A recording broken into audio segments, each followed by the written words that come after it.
Hi, it's me, Ingrid INFP, and I think I found the spot that has some lighting. It's pretty dark outside. I wanted to talk about what my last weekend was like. I met up with two NFs. One is my INFJ friend I keep talking about on here, and the other is an ENFJ friend that I met during my internship. And this was the first time that these two met each other. So it was kind of an experience. They're both lovely people, and they're really good friends of mine, so I like them, obviously. But it's just so amazing to have NF moments. Now, RIP to NF Geeks, whatever happened to him. But he's the one who coined the concept of NF moments. And it's basically a moment where you're surrounded by other NFs, which are the catalyst in types in the MBTI, INFP, INFJ, ENFJ, ENFP.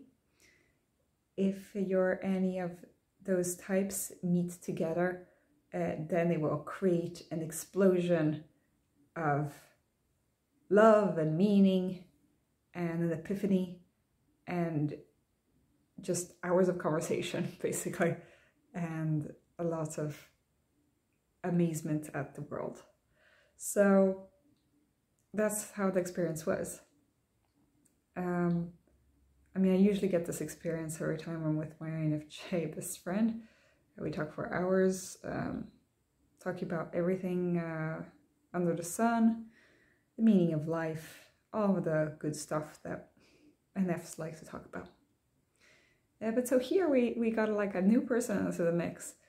And I mean, I'd met her before and we'd studied together mostly, but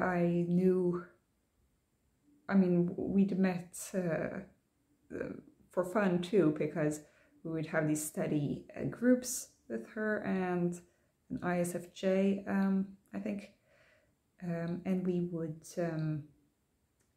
eat a meal together and talk as well. So it wasn't just focused on studying. I thought that she was an ENFP at first because she kept coming late to things, but it's also because she's so busy and so she does so many things that it's impossible to be on time to all the things that she wants to go to. She's a very active person. But when the ENFJ and INFJ met for the first time, my INFJ friend, he's now into this new phase where he's comfortable with showing his true self. So he's much more comfortable showing his ideas. He wants to go deep pretty quickly. Like he tests the waters, I think, to see how the other person will react. And well, she reacted really well to that. She really wanted to have a deep conversation. And pretty quickly into the conversation, the ENFJ said, wow, like, where have you been all my life? You know, and she was so amazed. She was like, where have you been all my life? This is exactly what I needed. And that's how I feel every time I talk to an NF person. It's like, where have you been all my life? All the people who want to talk about the stuff that is actually interesting and important. So that's the number one thing, is that we want to talk about meaningful things that we find mutually interesting. The other thing is, the discussion topics ranged from everything from religion to meaning of life to work to our path in life. I think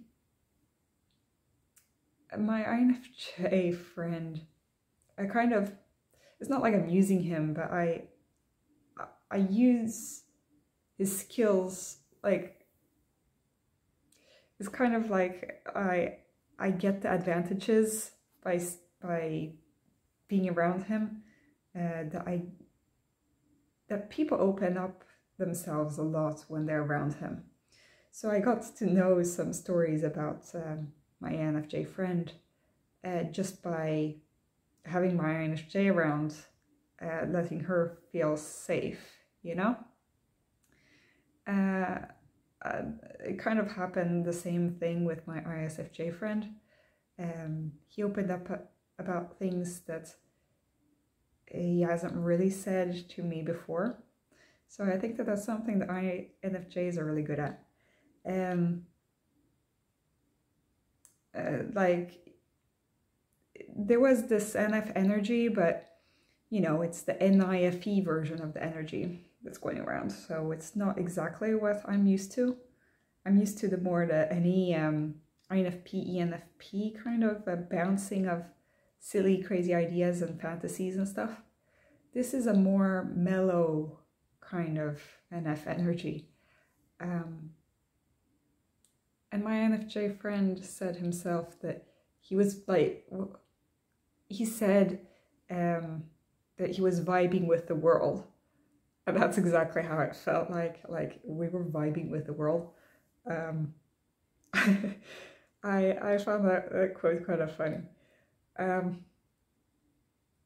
Because everything felt okay to say, and we were comfortable around each other. Both of them have had kind of difficult paths, so the fact that they felt that they trusted each other enough to actually reveal a little bit about that to each other means a lot. It took a lot of strength, I think, from both of them to actually do that, because usually they don't talk a lot about themselves as FE users. But the fact that they could connect on such an eye level, I guess, really made them open up, and you could feel the love, you know? You could feel the appreciation for that person. And it was awesome. I kind of took a step back in this conversation, because I have this tendency to always like put myself in, and I wanted to kind of observe these two interact. We noticed that all three of us like observing people, so that was what we had together. We sat in the bar and we liked observing the people around there. My INFJ, I think, was trying to type the ENFJ, and he asked her a question if she preferred thinking, feeling, or acting, and how she would rank those three, basically. And I think that all three of us actually chose the thinking first, feeling second, and acting last. Our thinking and feeling was kind of different for all three of us, but we were all like acting is last. So action is terrible for us because we're not SJs. So that was pretty funny. I think that my INFJ friend put feeling much lower than the thinking. Well, like thinking, when we're talking about thinking, we're not saying about MBTI thinking. We're thinking about like processing information, overthinking kind of, or calculating, or I don't know. And she put it a little bit higher, but I would put feeling highest, which kind of makes sense with our cognitive functions and the stack and all. So that was also an interesting point. I think another interesting point was also that they talked about they talked about relationships, and they had pretty similar views about these things. And they also seem to have similar problems when it comes to relationships. When it comes to, then we talked about setting goals. This ENFJ is, is a medical resident like me. And she's been through a lot because she basically she was a doctor in Venezuela, and the conditions there are difficult. And so she's had to do a lot of, TE sort of stuff, but she's doing it through FE, and she's really, really competent as a doctor, really good. I took a lot of her advice when I was doing my internship, and they were talking about how they could find meaning in life by having goals, and that setting goals made it feel like the path was more meaningful because you were putting yourself on this trajectory. And I think that that's a little bit how NI with FE works. NI with TE as well, but they're thinking more in terms of meaning of life instead of like just productivity or TE stuff, They're not thinking about accomplishing something. They're thinking more about like, this is their trajectory. This is what they're meant to do in life,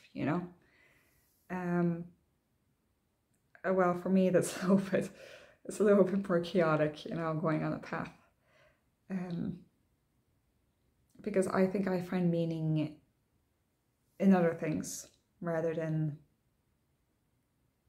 in a destination, The meaning is found in small things that are not always related to what I find the most. I don't have a meaning in my life in the same way as they seem to have it. But so it was an interesting conversation because that is a topic that's interesting to me. It's a topic that's interesting to them. So that was pretty amazing. That we could talk about so much. We talked so much that our throats hurt by the end. We talked nonstop from 3 o'clock until 11 o'clock. That's a long time. We moved from a cafe to a bar, and it was amazing. I don't think I can come up with anything else right now, but tell me what you guys think. Do you have any NF friends or family members that you can have a deep NF conversations with? Do you also feel like you're on drugs when you're talking to another NF, like you're on a crazy high? I'd like to hear all about that. So tell me in the comments. Have a great day. Bye-bye.